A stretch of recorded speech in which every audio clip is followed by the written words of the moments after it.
What's going on? It's your man's Moo Man on the mic, back with another episode of the Initiative Podcast, where we get into celebrity news, world news, sociology, psychology, and WTF. Let's go. First, I want to give a shout out to Kandy Buruss, who happens to be the first Instagram trending. Kandy Buruss has officially produced the highest grossing Broadway show of all time, earning a staggering $2.8 million in its first 7 shows with Denzel Washington and Jake Gyllenhaal in the adaptation of Othello. What? Are you kidding me? We're talking about the original Romeo and Juliet. Alright, now if y'all don't know who Othello is a character created that was originally a social critique of the times, written in 1604 after Hamlet and before King Lear, which are also legendary, stage adaptations performed at court in Whitehall for King James I and published officially in 1602. And when I say that it is the original, the very original Romeo and Juliet, at first Othello wasn't even named as a character. He was just, referred to as the Moorish soldier, Desdemona being the love interest, and Othello being tricked into believing that there was infidelity occurring amongst his greatest love. And we're talking about Kandy Buruss, Denzel Washington, and Jake Gyllenhaal are shattering records with the classic stage adaptation of Othello. And I'm talking about, if you ever wanted to get a real live, in your face, real time example of what black excellence and black success is, especially amongst the black women in this day and age, Kandy Buruss is the one who's doing it right now, and everyone that's involved. I mean, it is amazing. I advise everyone to go check it out, and not just check it out, get into the history of Othello, get into the history of why Shakespeare wrote Othello, and get into the history of Shakespeare himself, or rather Shakespeare the character himself. That's a whole nother conversation for a whole nother episode, but best believe, the entire show was amazing. We're talking about one of my favorite lines, is one of the most infamous lines on there, and let me just say, I kissed thee I killed thee, no way but this, killing myself to die upon a kiss. Okay, did you feel the chills? Did I get it right? It's never going to be as good as Denzel did it, but let me guess. Let me tell you right now. Kandy Kiss Buruss. All right, that's going to be her new nickname, Kandy Kiss Buruss. Shout out to Kandy. We're moving on. Okay, so this Instagram trending is coming from the VSG Entertainment. Punch got on VSG Entertainment and got to talking about algorithms and data withholding from some of the biggest trending TikTok creators, and not just TikTok creators, but we're talking about the celebrity culture worldwide, and we're talking about black celebrities, because we are the creative force, just as we are the biggest consumer force on the planet. And yet for some reason, content is being suppressed so that platforms can make money for advertisement, and yet we don't get to make nearly as much money from our own following. All right, our data is being suppressed. Our ability to captivate our fans online, digitally, from across multiple different social media platforms, from some of the newest ones, fan base, from X to Facebook, you name it. And we're talking about a lot of these people who write algorithmic programs to suppress our content so that they can get more advertising hours out there.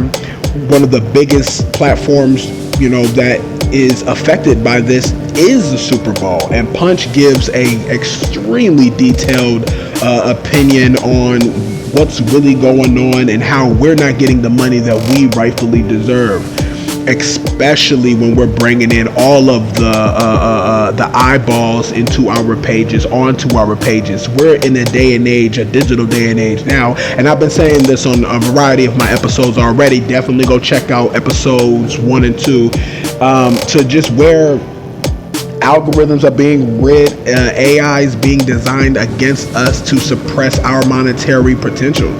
Our financial goals, all because advertising, conglomerates worldwide, and you already know, They're definitely tied into the digital broadcasting distributors worldwide, and how we're just not getting paid, what we rightfully deserve. People, becoming worth more than apps themselves just because of the megawatt followings, from Justin Bieber to what Punch said to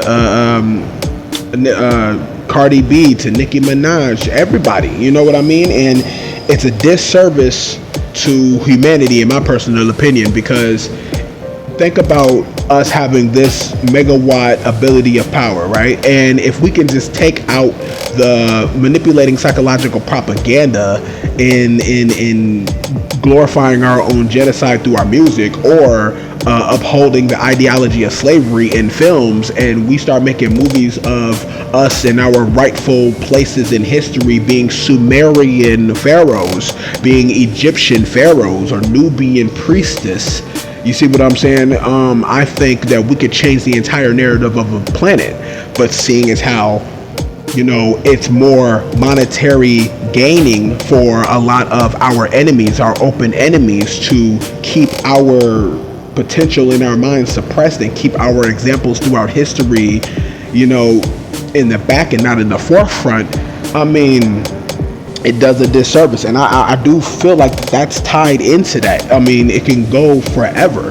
A lot of people don't really understand that, you know what I'm saying? We're still selling our souls to talk about the killing of all of our people, or the disregarding of the masculine man, or the disregarding of the divine feminine.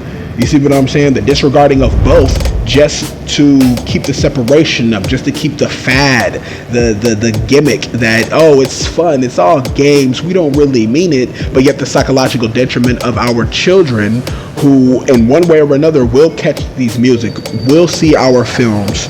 You see what I'm saying? They're the ones who are the ones who create the new trends, the psychological trends, to perpetuate the division amongst our people, and not just the division amongst our people, the violence against everyone else that's not us, or taking that ideology and supplanting that into the minds of even younger generations. And we're talking about from the teenage generation all the way down to the preschool generation of this day and age. This is the reason why a lot of the generations growing up, have no guidance as it is, because it's not in the music, nor is it in the films.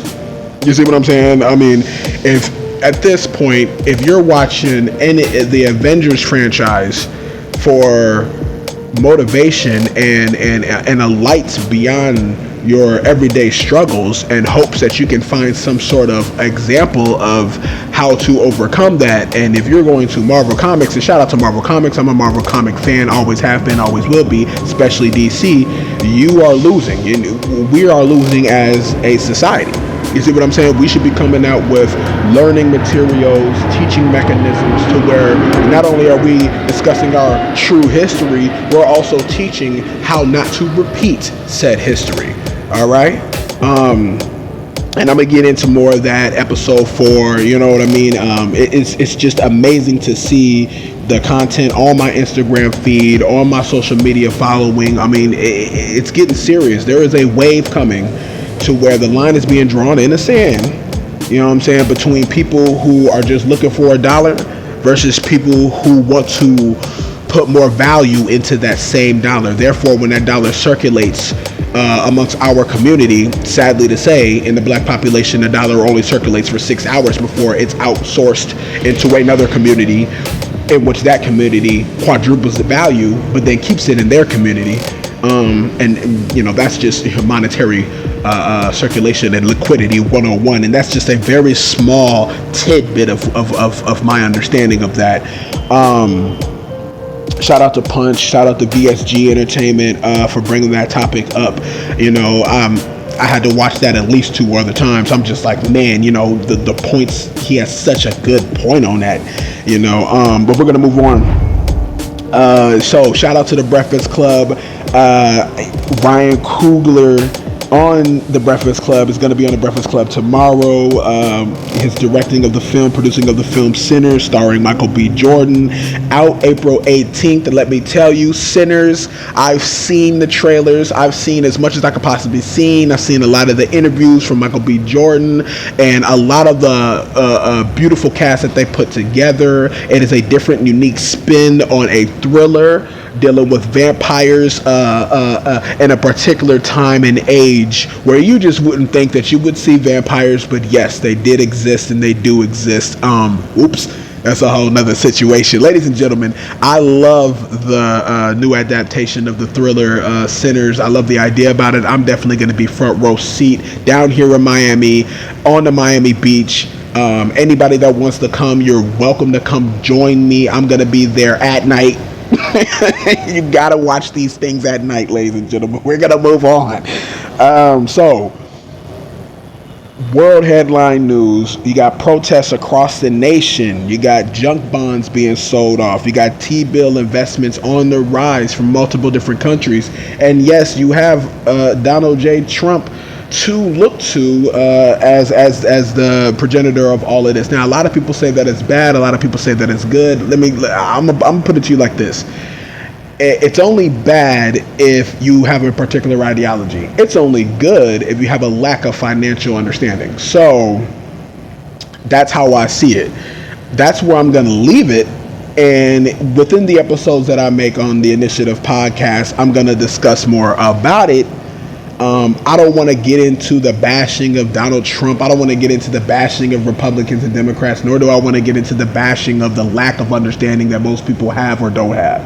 All I want to say is this: having a financial understanding, having an investment portfolio understanding, and just having a rudimentary understanding of how countries invest into each other with their raw materials, their liquidity and their monies will give you a broader understanding on the geological and political debates that are happening right around now. And we're talking about worldwide. My thing is, would you prefer war or would you prefer, rough times? And, black people, again, we've been through this throughout history. You know what I'm saying? And when it gets to this point in time in history, we get out the way and create entrepreneurial advancements. All right. Now, I'm not sure what other people are doing, but we're going to do what we've been doing for hundreds and thousands of years. Okay.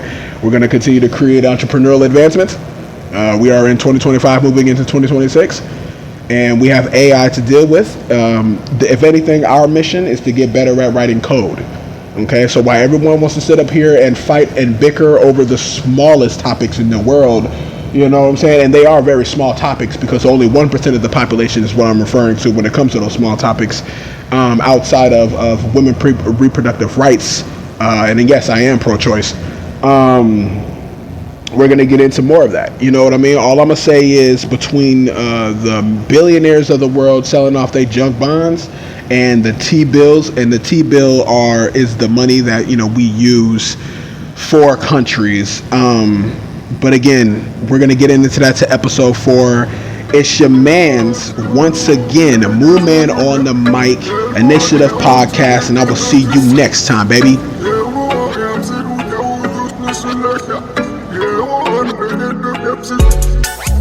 I don't mean no disrespect, but